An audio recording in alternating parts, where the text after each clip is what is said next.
बिस्मिल्लाहिर्रहमानिर्रहीम। अस्सलाम वालेकुम। गाइस, आज हम देखेंगे कि हम मैटलैब में कोड किस तरीके से लिखते हैं एम फाइल के अंदर, और किस तरीके से अपने फंक्शन जो है वो एम फाइल के थ्रू क्रिएट कर सकते हैं। ठीक है। सबसे पहले तो हमें पता होना चाहिए हमें जो एडिटर जो है वो किस तरह खुलेगा। नॉर्मली तो ये मेरे पास खुला हुआ है एडिटर। अगर मैं हम यहाँ पे एडिट लिख दें तब भी आपको एडिटर खुल जाएगा। यहाँ पे देखिए आपको विंडो खुल गई है और उसमें अनटाइटल लिखा है। अदरवाइज आप ये भी कर सकते हैं कि एडिट लिख के अगर आप फाइल का नाम खुद से पहले से बता देना कि क्या रखना है। लेट्स मैं रखता हूँ टेस्ट अंडरस्कोर आसिम के नाम से। तो ये लिखूंगा तो यहाँ पे ये फाइल आपको नज़र आ जाएगी। और क्योंकि ये बात बिन में कह रहा है कि सेट करना, मैं नो कर देता हूँ। इसका पाथ पहले मैं दे देता हूँ यहाँ से मैटलैब, क्योंकि ये नॉर्मली हमारे मैटलैब में जब भी आप मैटलैब इंस्टॉल करेंगे तो बाय डिफ़ॉल्ट आपके डॉक्यूमेंट के अंदर एक फोल्डर बन जाएगा मैटलैब के नाम से। तो मैंने क्या किया, उसका पाथ दे दिया। और अगर मैं लिखता हूँ टेस्ट अंडरस्कोर आसिम, यहाँ पे कहेगा यस, मैं कहता हूँ जी बिल्कुल। तो यहाँ पे आप देख सकते हैं ऊपर test underscore Asim dot M K नाम से फाइल जो है क्रिएट। ठीक है, तो ये इस तरीके से। और इसको फिर अगर आप इस तरह नहीं करना चाहते तो ये न्यू में जाए, ऊपर मेन्यू में यहाँ पे होम में तो ये लिखा हुआ है न्यू स्क्रिप्ट। इस पर अगर आप क्लिक करेंगे यहाँ से भी, या ये न्यू के ऊपर जाके ये लिखा हुआ स्क्रिप्ट, या कंट्रोल एम के जरिए भी, कंट्रोल एन के जरिए भी आप इस एडिटर को खोल सकते हैं। तो ये 3-4 मेथड हैं। तो अगर आप टाइप करके लिखना है सिंपल एडिट लिखेंगे, एडिटर खुल जाएगा। अगर आप कहते हैं कि मैं ना भी साथ देना चाहता हूँ जिससे मैंने सेव करना, पहले आप एडिटर को खोल लें। अब एडिटर में काम किस तरीके से करना है, इसमें यह है कि आप अपना कोड जो है वो इजीली लिख सकते हैं। आपको पता होना चाहिए मैंने एल्गोरिथम क्या लिखा है। मैं सिंपल एग्जांपल देता हूँ। यहाँ पे मैंने एक फाइल बनाई बीट के नाम से। ठीक है। अब इसमें अगर आप देखें मैंने कोड लिखा हुआ पहले से। अब इस कोड में कर क्या रहे हैं कि सबसे पहले मैंने कमेंट्स दी। कमेंट्स जो है वो एज ए आपकी हेल्प के तौर पे भी इस्तेमाल हो सकते हैं। अगर आप हेल्प देना चाहते हैं अपने प्रोग्राम के सिलसिले में एडिटर के अंदर, तो आप उसको कमेंट्स में लिखते जाएं। तो जो जो कमेंट्स आप ऊपर देंगे टॉप शुरू में, वो आपके कमेंट्स जो हैं वो आपके एज ए हेल्प के तौर पे इस्तेमाल होंगे। जिस तरह लिखा हुआ beat signal is produced when we multiply two signal having different frequencies. तो और इसी के बाद मैंने इक्वेशंस लिखी है और इनके बारे में बताया हुआ। तो अगर मैं लिखता हूँ लेट्स सपोज हेल्प और फाइल नेम जो है मेरा बीट है, बीट लिखता हूँ तो आप देख सकते हैं यहाँ पे इसने लिख दिया है जी beat signal is produced when we multiply two signals having different frequency. ये उसकी इक्वेशन दे दी जो मैंने ऊपर लिखी हुई है, और उसमें बता दिया है एफ बीट क्या है। तो ये एक समय दे सकते हैं अपने कोड से रिलेटेड। ठीक है। अब सिंपल ये है कि अगर आप मैटलैब कोड लिखना तो आप अपना कोड लिखते हैं इसमें और उसको सेव कर लो। जिस तरह एफ ए की फ्रिक्वेंसी दे दी, एफ बी की फ्रिक्वेंसी दे दी। उसके बाद मैंने क्या किया, टाइम पीरियड डिफाइन कर दिया। ये ऑलरेडी वैसे मैं एक्सप्लेन कर चुका हूँ पिछले लेक्चर्स में। अगर आप मेरे चैनल के ऊपर जाएंगे तो आप ये इसका कोड या इसकी पूरी डिटेल आपको वीडियो मिल जाएगी। और उसके बाद मैंने क्या किया, सिग्नल दोनों बनाए एक्स ए और एक्स बी, और इनको आपस में मल्टीप्लाई कर दिया। मल्टीप्लाई करने के बाद मैंने इसको प्लॉट किया। प्लॉट करने के बाद इसका फाइल नेम इसको राइट कर दिया और ये जो चीज़ है उसको प्ले कर दी। तो ये एक सिंपल सी मैंने फाइल बनाई। इसको मैंने इसलिए चूज़ किया क्योंकि मैं पहले आपको एक्सप्लेन उसमें बता चुका हूँ। अब आ जाते हैं कि इसको हम रन किस तरीके से करें। इस प्रोग्राम को रन करने के 3-4 तरीके हैं। एक तरीका ये है कि आप इसके, दूसरा तरीका ये है कि आप इसमें क्या करें, इसका नाम मसलन जिस तरह मैं F5 की प्रेस करता हूँ यहाँ से, ये मैं दिखा दिया और इसमें उसको कोड को रन कर दिया।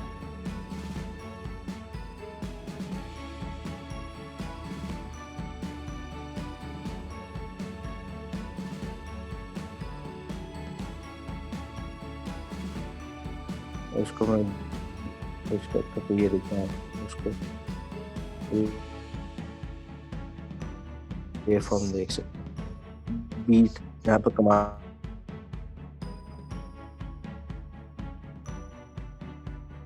विंडो में जाकर इसमें ना तो ये रन हो जाएगा, क्योंकि ऑब्वियसली ये सब कुछ शो चुके कि यहाँ पे मैं जाऊँ और ऊपर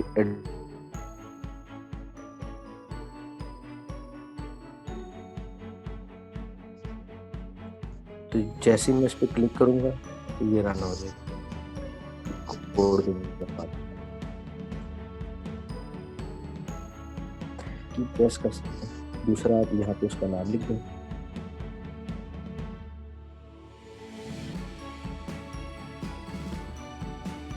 ये हो गया आपके पास सिंपल कि अगर आप इस सिंपल कोड लिखते हैं और उसको रन करते हैं। अब ये सेम उसी तरीके से कि आप कोई कमांड यूज़ करें, उसकी ना कोई इनपुट दें ना कोई आउटपुट, जस्ट उसको रन करेंगे तो वो आपको एक स्पेसिफिक आउटपुट देगा। इस तरीके से कोड करना है। अब अगर आप चाहते हैं कि नहीं ये मैं यूज़र जो है वो उसमें इनपुट दें या इसको फंक्शन बनाना है, फंक्शन के कीवर्ड जो है वो टाइप करना पड़ेगा।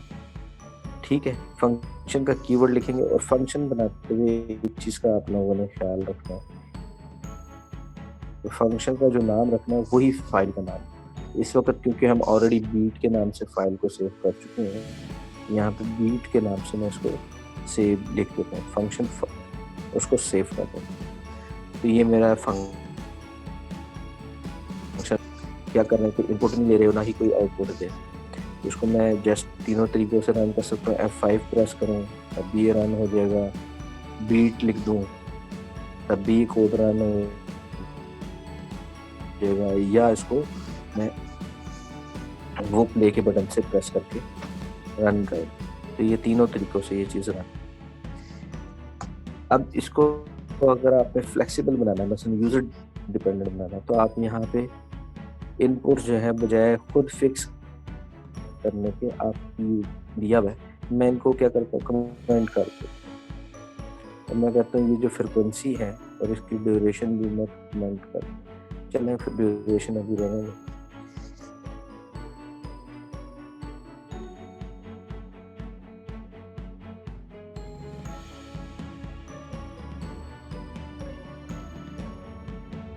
और इसको इस तरह भी करेंगे। अब इसको रन करने के लिए आप सिंपल इसका नाम दे, इसको कॉल करने के लिए आपको दोनों चीज़ें देनी पड़ेंगी।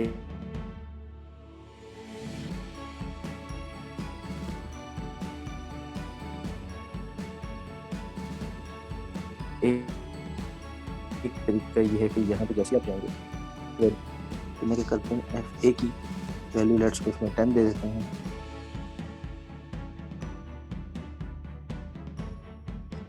FB की मैंने कितनी दी है, मैंने 1 एक तो तरीका ये है यहाँ पे इस तरह। अदरवाइज बेहतरीन या बेस्ट तरीका ये है कि आप उसका नाम लिखें बीट और यहाँ पे आप फ्रिक्वेंसी दे दें। मैं देता हूँ 10,000 दे दी, तो ये इसने इसको रन कर दिया। आप इसको F5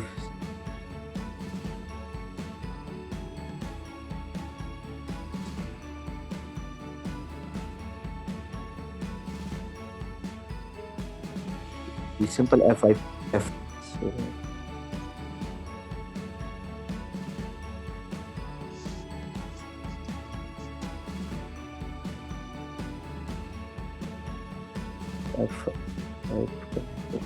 रन हो रहा है इसको।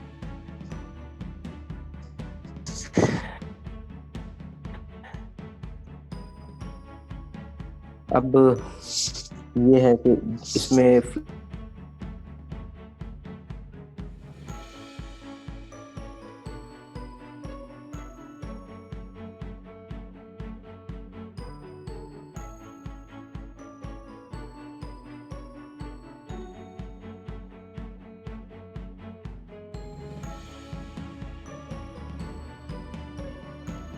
F5 आप प्रेस करें तो